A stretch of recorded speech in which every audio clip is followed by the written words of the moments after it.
First of all, we should notice the close weave of the cotton gabardine of which this suit is made. Next, there are the double cuffs and rows of press studs. For years, veterans have campaigned for compensation, but the Northern Eye investigation focuses on their children. I met my husband when he first landed back in England from Australia, from the nuclear bomb test. And my one proud boast was, oh, my boyfriend was at the first British nuclear test weapon. It was my claim to fame. And then in 1967, we lost our last baby. I was 6 months pregnant, and I was in hospital for some other illness. And I went to the toilet and my baby was born. And I was ill, naturally, and I said to the sister, can I see it before, you take it away, because naturally it was stillborn. And I looked at it, I said, well, what is it, a boy or a girl?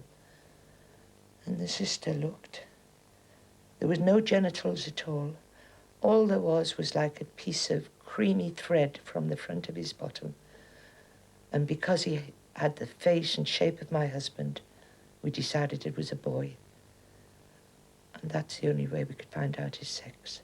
Mike Reed witnessed the bombs exploded on Montebello. He suffered himself. Now his two sons have health problems directly associated with radiation. My second son, Anthony, was born shortly after I left the services. What happened was he was found to have a deformed arm on birth. That involved not having these three centre fingers. He had this little finger and the thumb only. Anthony's first child was born grossly deformed and died within 6 hours. Then came Stacey. She has cerebral palsy and is partially deaf. She's been in hospital 8 times this year, one of many veterans' grandchildren with serious health problems. Newcastle University statistician John Urquhart looked at the evidence and has discovered 1 in 4 test veterans' families have a child with genetic abnormalities. Incidents of rare cancers like adrenal cancer occur 4 times in a sample of 2,500 cases, when it should have occurred no more than once in 100,000. I would like to see some compensation scheme for the children of the veterans set up. And I would also like to see the children looked after, medically wise, looked after better than what they are at the present moment. I think there should be, as John Urquhart said, a full, complete, independent study. You've got to speak to the men themselves, or their doctors, and their children. Seeing the film for the first time, Sheila Gray and Mike Reed feel at last there's evidence to back their claims for compensation. And you can see the film Northern Eye's Children of the Bomb, broadcast at 10:40 tonight on Tyne Tees. The man who was cleared of the murder of Julie Hogg in Billingham has called on the police to reopen the case.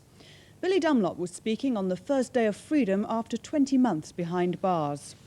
And the mother of the murder victim, Mrs. Anne Ming, who found her daughter's decomposing body beneath the bath almost 3 months after a police search failed to find her, wants another inquiry into the police handling of the case. 22-year-old Julie was killed at her home almost 2 years ago. Mr. Dunlop was accused of killing her in a sexual frenzy after she resisted his advances. But he always denied being at her house on the day of her death. Last night he was freed at Newcastle Crown Court on the direction of the judge after a jury failed to reach a verdict for the second time. Police said afterwards they wouldn't reopen the case unless further evidence came to light. This afternoon Mr. Dunlop spoke to Peter Holland about his acquittal. I was so relieved, but I'm so confused, you know, with everything that's gone on in the last 20 months. It is just a relief that it's all over with now. But what I would like is, for 20 months the police have been looking in the wrong direction. They've been pointing the finger at me for 20 months. And they've found now that it was in the wrong direction, and I would like them now to reopen this case and start looking in the right direction. Are you seeking recompense, compensation? Well, I feel that I should be given something for the 20 months that I've spent behind bars for something I haven't done. What do you think of the murderer? Well, I haven't got words that could express that person. But what I would like to say is I'd like to thank everybody who stood by me through this 20 months of hell. The murder hunt began on the 5th of February last year, after Julie's body was found by her mother behind the panel of the bath in Grange Avenue, Billingham. But it had been there for almost 3 months, since she was first reported missing the previous November. A police search of the house had failed to find the body or items from Julie's handbag hidden in the loft. Detectives believed she may have gone away with one of several boyfriends or wandered off with domestic worries after her husband walked out. But they said they were doing everything possible to find her, apart from launching a murder inquiry. But that's what should have been done straight away, says Julie's mother, Mrs. Anne Ming, convinced her daughter would never have abandoned her family and young son, Kevin, as she told Northern Life 2 weeks after Julie was last seen. She would never just go off and leave Kevin, never, at all. Never. And were you and the rest of her family close? Very close. Like I say, she saw us every day. A complaint about the delay in finding Julie's body was made to Cleveland police by her mother immediately after she made the horrific discovery. Northumbria police investigated under the supervision of the Police Complaints Authority. The family solicitor, Donald O'Rourke, says the report's findings that the officers involved in the search should be given strong advice about their work didn't go far enough, and the family now wants a further inquiry.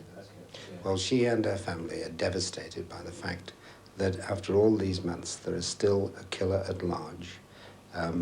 Had it been accepted in the very beginning that her daughter had been killed, was genuinely missing, it may well have been that a thorough search of the house and the surroundings and proper inquiries made, that her body would have been discovered earlier, forensic evidence which is no longer available would have been available, and the matter might have been much different. An explosion which partly destroyed a block of flats in Newton Aycliffe may have been caused by a resident tampering with a gas meter. The blast demolished one flat and damaged several others in Faulkner Street, close to the town centre. The man in the flat was seriously injured. His next-door neighbour and a passer-by who came to the rescue were also taken to hospital.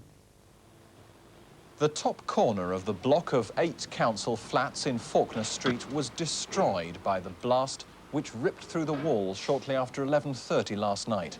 One man was seriously burned. A woman in the flat next door was also injured, as was a passer-by who went to her rescue.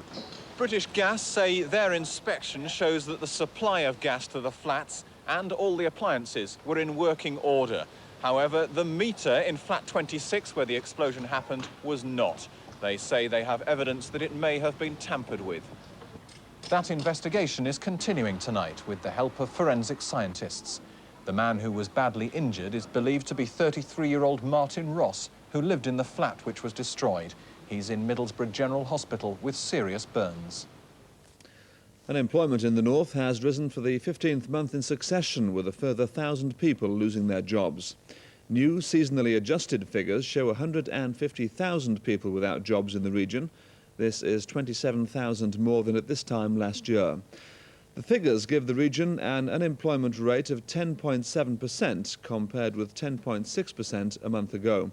South Tyneside remains the worst single black spot with an unemployment rate of 17.3%. Some motoring news now, and police are warning drivers that there could be chaos on the A1M in County Durham from tonight with changes in the current roadworks. From 7 o'clock this evening, northbound traffic will not be able to join the motorway at Chesterley Street.